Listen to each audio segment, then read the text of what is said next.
The massive ship hung in the darkness above Earth like a metal moon. Its hull stretched for miles, covered in strange symbols that hurt human eyes to look at directly. Inside the ship, 12 different alien species sat, around a circular table made of living crystal that pulsed with soft blue light. Commander, 6441 of the hegemony, clicked his forearms together in what his species considered polite attention. His bug-like eyes focused on the holographic image of Earth spinning slowly in the center of the table. "The third planet shows promise," he said in the Universal Translator's flat voice. "Rich in water, carbon, and rare metals. The dominant species appears to be bipedal mammals." High Priestess Veltar of the Sacred Collective leaned forward on her 6 legs. Her translucent skin showed the purple blood flowing underneath. "We have observed their technology level. They have barely left their home planet. Simple nuclear weapons, basic spacecraft, primitive computers. They should submit within solar cycles." The other council members made various sounds of agreement. Some clicked, others hummed, and a few released pleasant-smelling gases. They had done this same process hundreds of times before. Find a planet with useful resources. Demand submission. Accept tribute. Move on to the next world. "The standard approach then," said War Leader Thurok, whose rocky skin made grinding sounds when he moved. "Orbital demonstration on 3 population centers. Demand 70% of their resources in tribute. Most species surrender immediately after seeing our power." Admiral Kess of the Void Swimmers nodded her serpentine head. "My scouts report their largest population centers. Something called New York, London, and Tokyo. We destroy those 3 and the rest of their species will understand their position in the galactic order." The council voted unanimously. It was always unanimous. No species had ever been foolish enough to resist the Galactic Council after seeing what their weapons could do. 3 days later, the Council's war fleet took position in Earth's outer atmosphere. 47 ships, each one capable of cracking a planet's crust if needed. Their weapons had never been used at full power. No species had ever required such extreme measures. The first energy beam struck New York City at exactly noon local time. The beam was precise, controlled, designed to destroy buildings but leave the landscape intact for future mining operations. 8 million humans died in the first 30 seconds. London fell at sunset. The ancient city simply ceased to exist, replaced by a crater of melted glass and twisted metal. The Thames River boiled away into steam that rose like a funeral shroud over the ruins. Tokyo burned at midnight. The energy beam turned the bustling metropolis into a sea of fire that could be seen from orbit. 12 million more humans joined the count of the dead. The Council waited for Earth's surrender. Their translators were ready to receive humanity's plea for mercy. Their occupation forces prepared to land and begin resource extraction. Instead, they received silence. Perhaps their communication systems were damaged, suggested science leader Quintal, whose crystalline body rang like bells when she moved. The primitive electromagnetic signals they use may have been disrupted. Commander Zix-441 was not convinced. "Send another message. Make sure they understand what happens to species that resist the Council's will." The message went out in every Earth language the Council computers had analyzed. The demand was simple. Surrender within 48 standard hours or face total annihilation. Submit to Council authority and provide the required tribute, or watch their entire species burn. The answer came exactly 48 hours later. Not through radio signals or primitive broadcast technology. The answer came in the form of 3 nuclear missiles that somehow appeared on the Council flagship's sensors, only seconds before impact. The flagship's shields absorbed the nuclear blasts easily. The weapons were far too primitive to damage Council technology. But the message was clear. Earth's answer was no. "Impossible," whispered Admiral Kess. "No species has ever rejected our terms after a demonstration. They always surrender. They always submit." High Priestess Veltar's purple blood flowed faster under her transparent skin. "Perhaps we did not make ourselves clear. Perhaps a larger demonstration is required." But War Leader Thurok was studying the tactical displays with growing confusion. How did their missiles reach us? Our shields were active. Our detection systems should have seen them coming from vast distances. The truth was stranger than any council member suspected. Deep beneath the ruins of the 3 destroyed cities, in hardened bunkers built during humanity's Cold War period, the leaders of Earth's nations were already working together in ways the Council could never imagine. President Chen of the Pacific Alliance spoke calmly into her secure communicator. Phase 1 is complete. They took the bait and revealed their position. All orbital tracking systems are locked onto their fleet. Prime Minister Singh's face appeared on the bunker's main screen. The European Federation's deep space sensors are active. We're tracking 47 ships, analyzing their energy signatures and shield frequencies. General Roberts of the American Continental Union nodded grimly. The nuclear strike was just to get their attention. Real response begins in 6 hours. Are all manufacturing facilities ready? Every factory on 5 continents is retooling, reported Director Yamamoto. Military production is at maximum capacity. The War Council estimates we can maintain current output levels for 18 months without rationing. The council members would have been shocked to learn that Earth's leaders had been planning for this moment since the first radio signals from space were detected 50 years earlier. Humanity had always known they were not alone in the universe. They had always known that first contact might mean war. While other species developed space travel and energy weapons, humanity had developed something far more dangerous. They had developed the ability to hate with perfect focus and unlimited patience. In the orbital flagship, the Council was beginning to realize they faced something new. Commander Zix-441 reviewed the tactical data with growing unease. The nuclear weapons appeared within our shield perimeter. That should be impossible with their technology level. Perhaps they have allies, suggested Admiral Kess. Another species providing them with advanced weapons. Science leader Quintal's crystalline form rang with worried harmonics. Negative. Deep scans show no non-human technology signatures. Those weapons were definitely of Earth manufacture, but somehow more advanced than our intelligence suggested. The truth was simpler and more terrifying than the Council suspected. Humanity had been reverse engineering every piece of alien technology that fell to Earth for the past 50 years. Crashed probes, lost equipment, even the energy signatures from distant alien communications. Human scientists had studied it all, learned from it all, and improved upon it all. The Council's demonstration had killed 28 million humans in 3 cities. To the aliens, this was a measured response designed to encourage quick surrender. To humanity, it was the opening shot in a war that would end only when every Council member was extinct. The second day passed without surrender. The third day brought more silence from Earth's surface. By the 4th day, the Council was growing nervous. Perhaps we should send a ground force, suggested War Leader Thurok. A direct occupation of their government centers. But even as he spoke, the Council's sensors detected something new. Energy signatures were building all across Earth's surface. Power levels were rising in ways that made no sense for a primitive civilization. Humanity was not preparing to surrender. Humanity was preparing for war. And in the deep bunkers beneath the radioactive ruins, Earth's leaders smiled coldly as they watched their enemies' confusion grow. The aliens had made the mistake of thinking that destroying cities would break human will. Instead, they had only made humanity angry. The war was about to begin. The first sign that something was wrong came when the Council's mining probe in the asteroid belt simply vanished. One moment it was broadcasting normal telemetry data. The next moment there was only empty space and expanding debris. Equipment failure, Commander Zix-441 decided after reviewing the sensor logs. These primitive systems sometimes develop unexpected problems. But Admiral Kess was not convinced. Her serpentine head weaved nervously as she studied the destruction pattern. The debris field shows signs of kinetic impact. Something struck the probe at tremendous velocity. Impossible. There are no weapons platforms in this system capable of such precision strikes. They were both wrong. High above Earth's North Pole, hidden behind a cloud of metallic chaff that fooled alien sensors, humanity's first orbital weapons platform waited patiently for its next target. The magnetic railguns were simple technology by Council standards.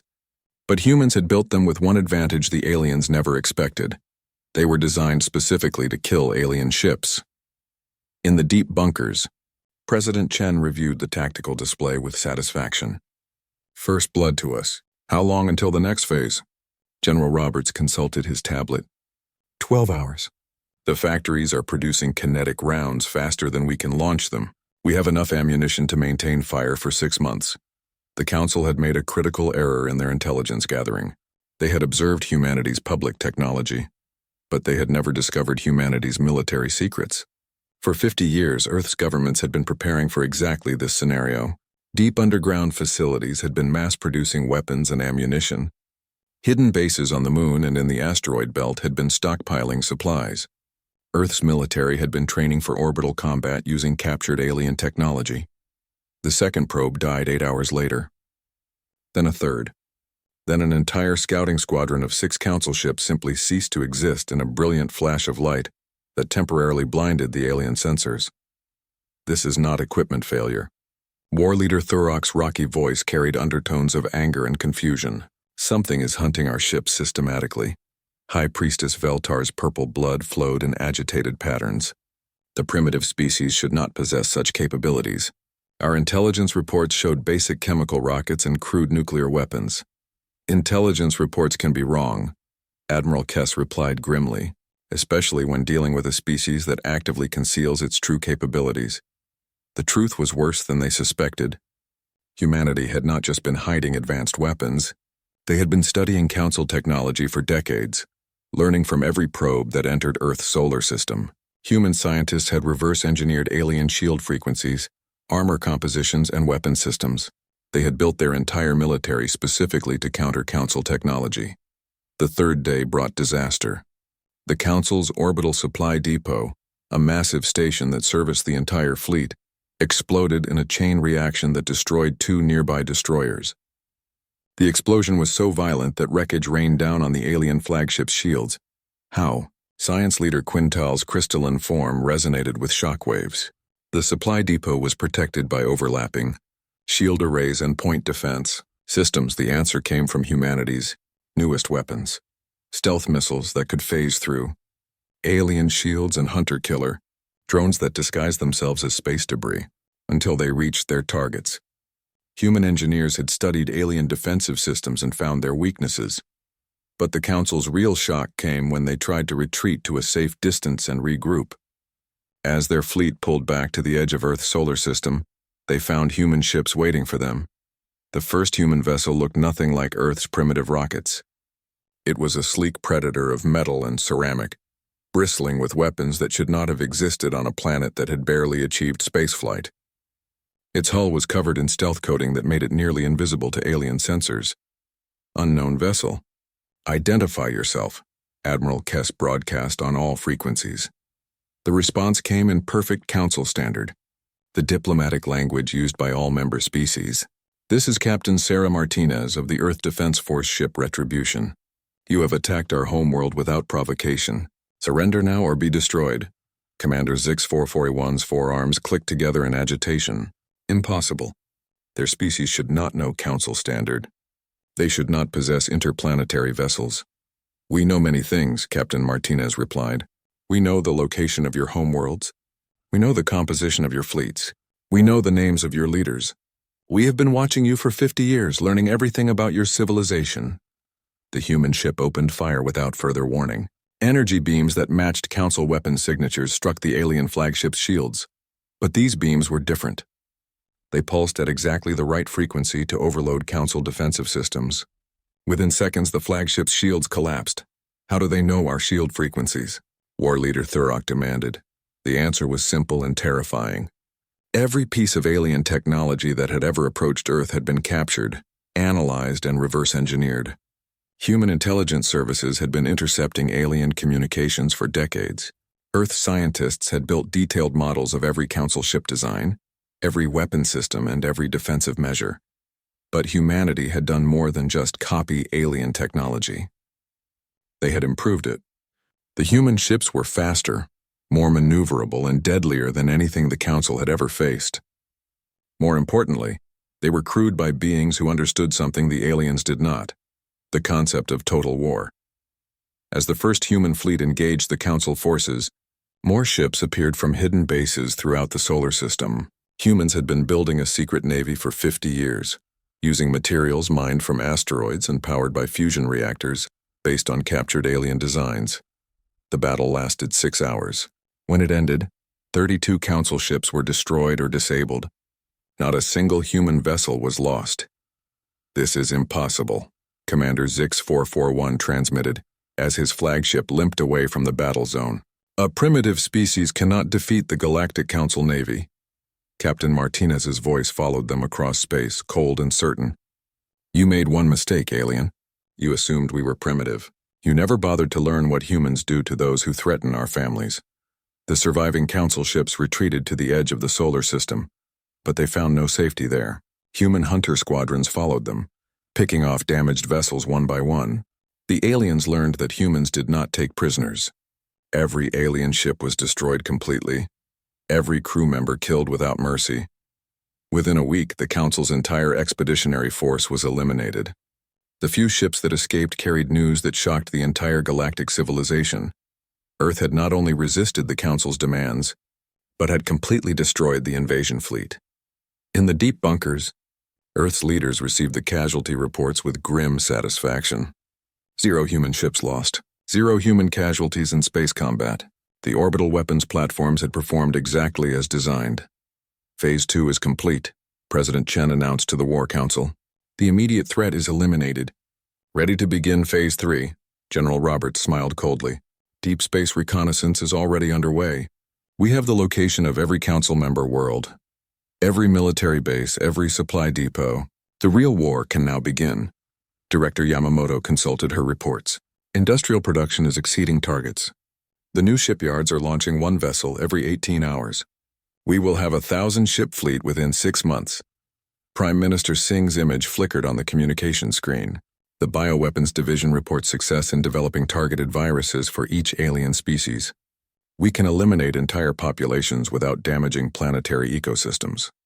The Council had intended to demonstrate their power to a primitive species. Instead, they had awakened something far more dangerous than they could imagine. They had created an enemy that combined advanced technology with the human capacity for absolute, patient, and methodical revenge.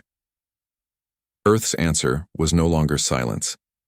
Earth's answer was war, total war. War without mercy, without compromise, and without end until every Council member was extinct. The galaxy was about to learn what humans meant by retaliation. The emergency session of the Galactic Council took place in a heavily fortified space station, deep in hegemony territory, 50 light-years from any human activity. The 12-member species had never held such a meeting before. In 3,000 years of galactic civilization, no primitive species had ever posed a real threat to the Council's authority. Commander Zix 441 stood before the assembled representatives, his forearms trembling with barely controlled fear. His report was simple and devastating. The Sol System Expedition Force has been completely eliminated. 47 ships destroyed. No survivors. High Priestess Veltar's purple blood pulsed in rapid, agitated patterns under her transparent skin. This is impossible. Humans are barely capable of interplanetary flight. Our intelligence reports confirmed their primitive status. Intelligence reports were wrong. War leader Thurok's rocky voice carried undertones of grinding stone. These humans have been concealing their true capabilities for decades. They possess weapons technology equal to our own, possibly superior. Admiral Kess uncoiled her serpentine length in distress. The tactical analysis shows they knew exactly how to counter our defensive systems. Every weapon they used was specifically designed to penetrate our shields and armor. Science leader Quintal's crystalline body resonated with worried harmonics. More disturbing is their apparent knowledge of Council standard language and diplomatic protocols. They have been studying us far longer than we realized. The truth was even worse than the Council suspected.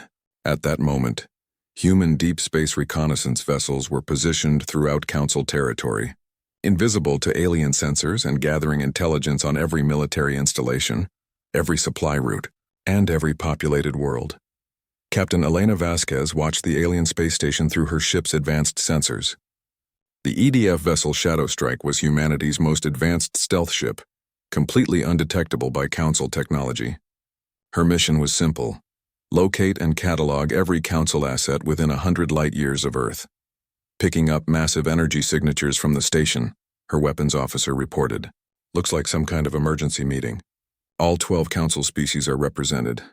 Perfect, Captain Vasquez replied. That means we know exactly where their leadership is located. Mark this position for Phase 4 operations. The humans had learned something important during their first encounters with Council forces. Aliens thought differently about warfare. Council species fought for territory, resources, and political advantage. They understood limited conflicts with negotiated endings. Humans fought for extinction. When humanity went to war, they did not stop until their enemies no longer existed. The first sign of Earth's real response came 2 weeks later. A Council mining colony on the edge of hegemony space simply went silent. When a patrol ship investigated, they found empty buildings, abandoned equipment, and no trace of the 3 million alien workers who had lived there. Where did they go?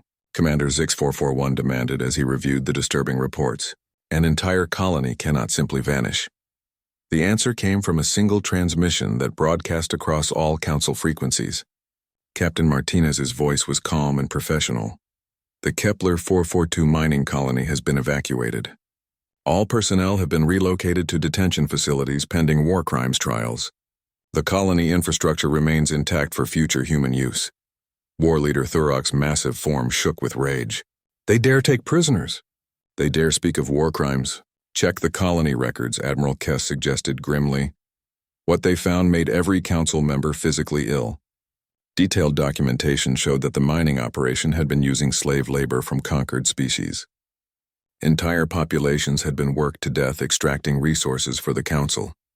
The humans had not only liberated the slaves, but had preserved every piece of evidence for future prosecution. But humanity's mercy toward prisoners did not extend to their captors. The Council overseers and administrators were found in the colony's administrative center, arranged in neat rows. They had been executed with clinical precision, each death designed to send a specific message. The pattern repeated across Council space. Military bases went dark. Supply convoys disappeared. Patrol fleets vanished without sending distress signals. But instead of random destruction, the humans were conducting surgical strikes designed to cripple Council operations while gathering intelligence. High Priestess Veltar received the most disturbing report during her meditation cycle. The sacred collective's shrine world of Nexvar has been compromised. The humans somehow penetrated our most secure facility. Impossible, she replied. Nexvar is protected by quantum shields and staffed by our most elite guards. The guards are alive but unconscious. The humans used some form of neural disruption technology. They entered the shrine's data core and copied everything. Every sacred text, every ritual formula, every genetic template of our species. The implications were terrifying. The humans were not just gathering military intelligence. They were conducting detailed biological and cultural analysis of every Council species. They were learning how to destroy not just alien bodies but alien souls. The Council's response was predictable. They sent more ships. The Second Expeditionary Force consisted of over 200 vessels, including their most advanced battleships and their deadliest weapons. They would crush the human uprising and make an example that would terrorize the galaxy for millennia. The fleet never reached Earth's solar system. Human, deep space interceptors met them at the edge of Council territory. The battle lasted 3 days and ended with the complete annihilation of every Council ship.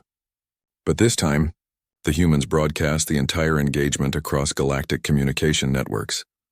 Every species in known space watched as human vessels systematically destroyed ships that were supposedly invincible. They watched Council crews beg for mercy that never came. They watched humanity demonstrate weapons that should not have existed on a primitive planet. Most terrifying of all, they watched human commanders coordinate their attacks with cold, mathematical precision. There was no anger in their voices, no emotion at all.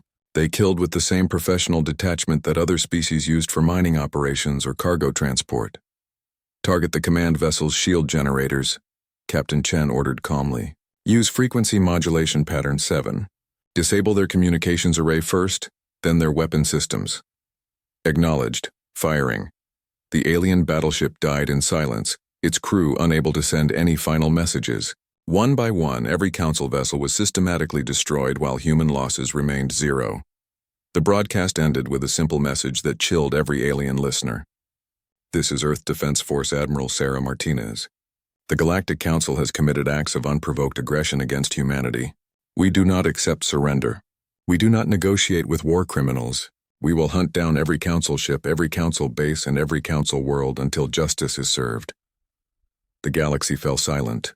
For the first time in 3,000 years, species across known space began to fear something other than the Galactic Council. They began to fear humanity. Science leader Quintal analyzed the battle recordings with growing horror. Their weapons technology is at least 50 years more advanced than ours. Their tactical coordination is perfect. Their strategic planning appears to extend decades into the future. How is this possible? Demanded Commander Zix 441. They were primitive when we first observed them. They were never primitive, Admiral Kess realized with dawning terror. They were hiding. They allowed us to see only what they wanted us to see. They have been preparing for this war since first contact. The truth was even more disturbing than she suspected.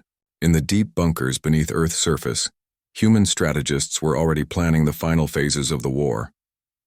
They had spent 50 years studying every council species, learning their weaknesses, their fears, and their methods of reproduction. Phase 4 would not be about military victory. Phase 4 would be about extinction. General Roberts smiled as he reviewed the latest intelligence reports. All council homeworlds have been located and analyzed. Biological weapons are ready for deployment. Psychological warfare programs are showing excellent results. President Chen nodded approvingly. How long until we can begin the final phase? 6 months to position all assets. The council species will never see us coming. Humanity had made their decision. The Galactic Council had destroyed 3 human cities and killed 28 million innocent people. The payment for that crime would be simple: the complete extinction of every council species. The galaxy was about to learn why humanity had spent 3,000 years perfecting the art of total war. The plague began on Velnari Prime, homeworld of the Sacred Collective. High Priestess Veltar was conducting the morning ritual when her aid collapsed, purple blood flowing from every pore in her transparent skin. Within hours, the same hemorrhagic fever was spreading through the capital city.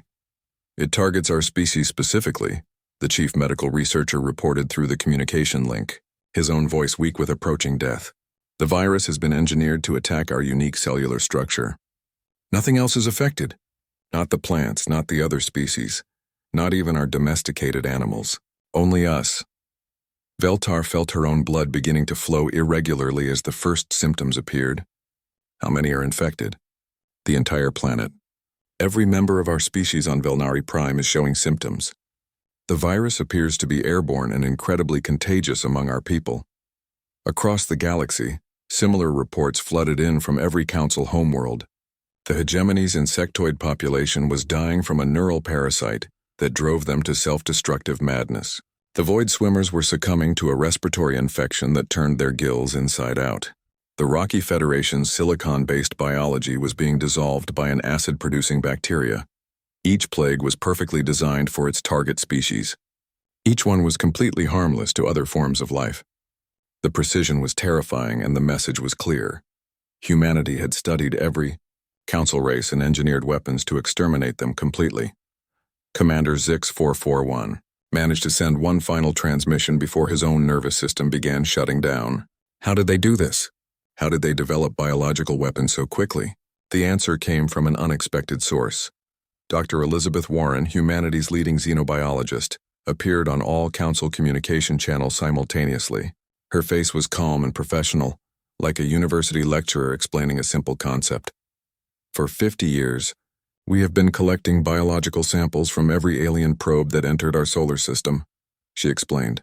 Every piece of organic material, every trace of alien DNA, every microscopic organism. We built detailed genetic maps of all 12 council species decades ago. War leader Thurok's rocky form was already beginning to crumble as the acid bacteria ate through his mineral-based cellular structure. Why are you telling us this? Because you should understand exactly how thoroughly you have failed, Dr. Warren replied. You assumed we were primitive because we had not left our planet. You never considered that we might have chosen to remain hidden while we studied you. The biological warfare was only the beginning. As the plague swept through council space, human fleets appeared in every major system. But these were not the sleek vessels that had destroyed the council's military forces. These were massive industrial ships designed for one purpose: systematic destruction. Planet cracker weapons had been theoretical constructs in council science for centuries. The energy requirements were enormous. The engineering challenges seemed impossible, and the ethical implications made most species abandon the research. Humans had built dozens of them. The first demonstration came at the hegemony's secondary industrial world. The planet cracker ship Worldbreaker positioned itself at a safe distance and began charging its primary weapon. The energy buildup was visible from orbit as space itself began to distort around the vessel. "Unknown human vessel, cease your activities immediately," transmitted the dying planetary governor. "There are still 3 billion civilians on this world." Captain Rodriguez's response was broadcast throughout the galaxy. "Your council destroyed 3 human cities without warning. Your people are receiving the same mercy you showed ours." The beam that struck the planet's core was invisible, but its effects were immediate and catastrophic. The world split in half along its equatorial plane, exposing the molten interior to the vacuum of space. 3 billion beings died in seconds, their screams cut short by the sudden absence of atmosphere. The demonstration was repeated at 12 different worlds over the following week. Each time, human forces offered the same explanation. "Your council chose war. This is what war with humanity looks like." But the true horror came from the psychological warfare. Humans had studied council cultures and identified each species' deepest fears and most sacred beliefs. They weaponized that knowledge with surgical precision. The sacred collective believed that their souls required specific burial rituals to reach the afterlife. Human forces began broadcasting live footage of mass cremations, where billions of collective bodies were burned without ceremony, their ashes scattered in empty space. The void swimmers worshipped ancient songs that had been passed down through their species for millennia. Human acoustic weapons began broadcasting corrupted versions of these songs. The sacred melodies twisted into frequencies that caused physical pain and psychological trauma. The Rocky Federation believed that their mineral composition connected them to the fundamental structure of the universe. Human nanotechnology began converting their sacred mountains into basic sand, erasing geological formations that had been worshipped for thousands of years. Science leader Quintal, one of the few council members still alive, managed to establish communication with Earth's leadership. Her crystalline form was cracked and dim, the harmonic resonance that defined her species reduced to discordant noise. "Please," she transmitted, "we surrender. We acknowledge human dominance. We will withdraw from all human space and pay whatever tribute you demand." President Chen's response was immediate and final. "You destroyed our cities. You killed our people. You declared war on humanity. There is no surrender in war. There is no negotiation with war criminals. There is only justice." "What justice?" Quintal asked desperately. "What do you want from us?" "Extinction," Chen replied simply. "Complete, total, absolute extinction. Your species will be remembered only as an example of what happens to those who threaten Earth." The systematically coordinated nature of humanity's response terrified the surviving council members more than the weapons themselves. Every attack was precisely timed, every strategy perfectly executed, every psychological blow calculated for maximum impact. Humans were not fighting in anger or desperation. They were implementing a carefully planned genocide with industrial efficiency. The few neutral species in the galaxy watched the destruction with growing horror. The Galactic Council had been the dominant power for 3,000 years, seemingly invincible and eternal. Humanity was erasing them from existence in less than a year. Ambassador Kethrall of the Independent Traders Union sent a desperate message to Earth. "The Council's crimes do not justify the extinction of entire species. Billions of innocent civilians are dying." General Roberts' response became legendary throughout the galaxy. The Council made that decision when they chose to attack our homeworld. Every Council citizen who supported their government's policies, every worker who built their weapons, every soldier who served in their fleets, they are all responsible for the deaths of 28 million humans. Justice requires payment in full. As the final phase of humanity's retaliation began, the galaxy realized a terrible truth.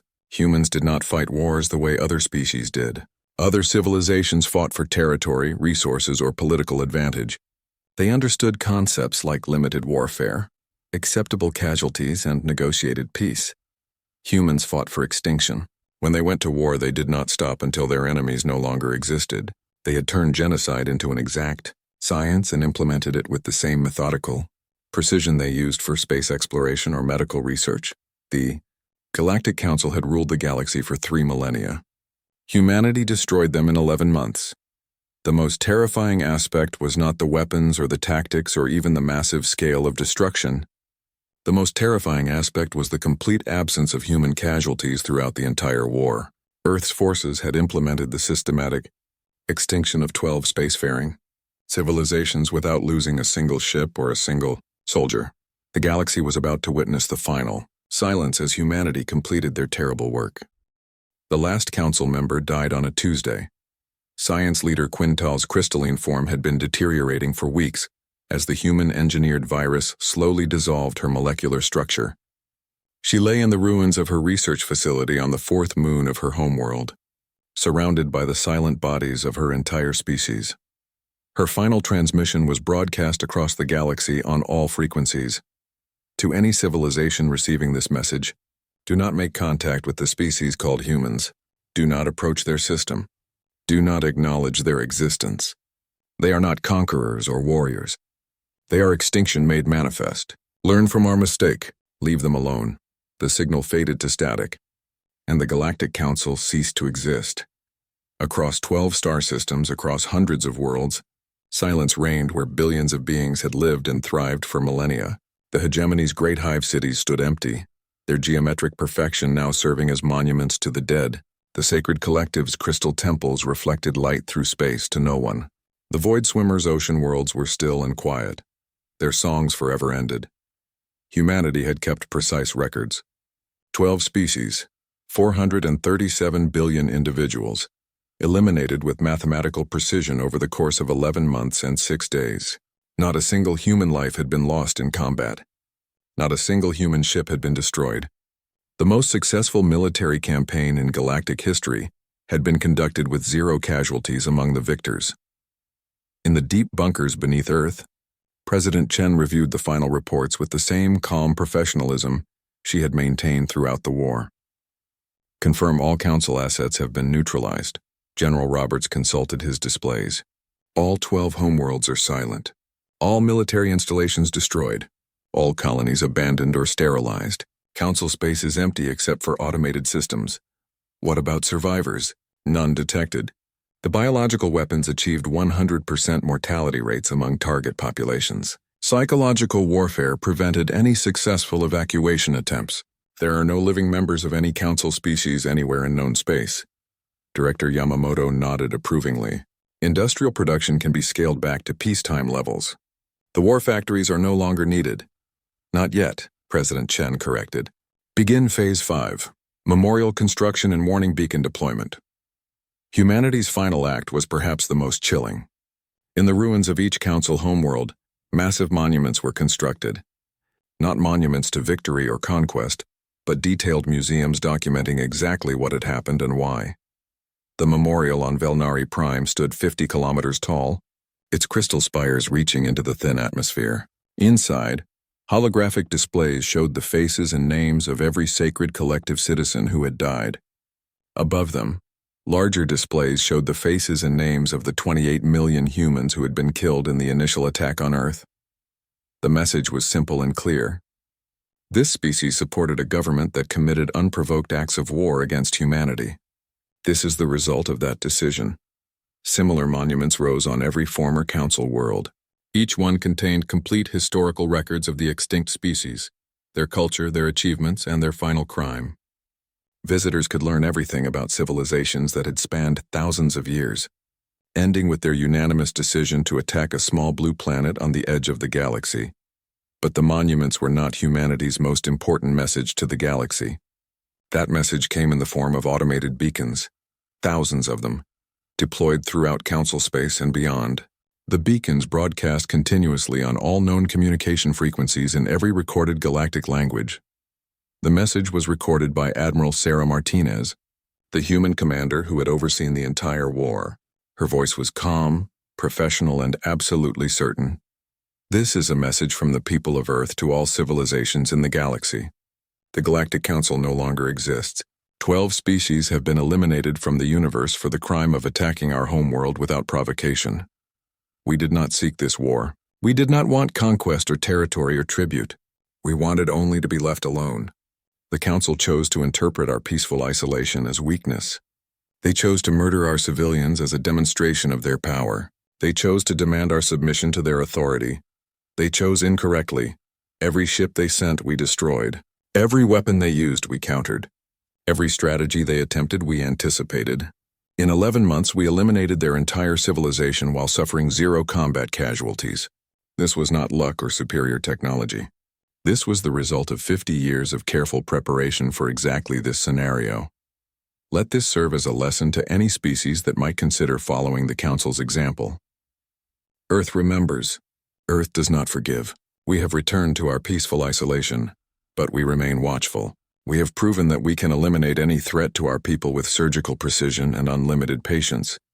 We do not seek contact with other civilizations. We do not want trade agreements or diplomatic relations or cultural exchanges. We want only to be left alone to pursue our own development in peace. Do not approach our solar system. Do not send probes or messages or ambassadors. Do not attempt to study us or analyze our technology or assess our capabilities. Do not make the Council's mistake of believing that peaceful isolation indicates weakness. We have given the galaxy a demonstration of what happens to those who threaten Earth. Learn from it. Remember it. Share this knowledge with your descendants and with any new species you encounter.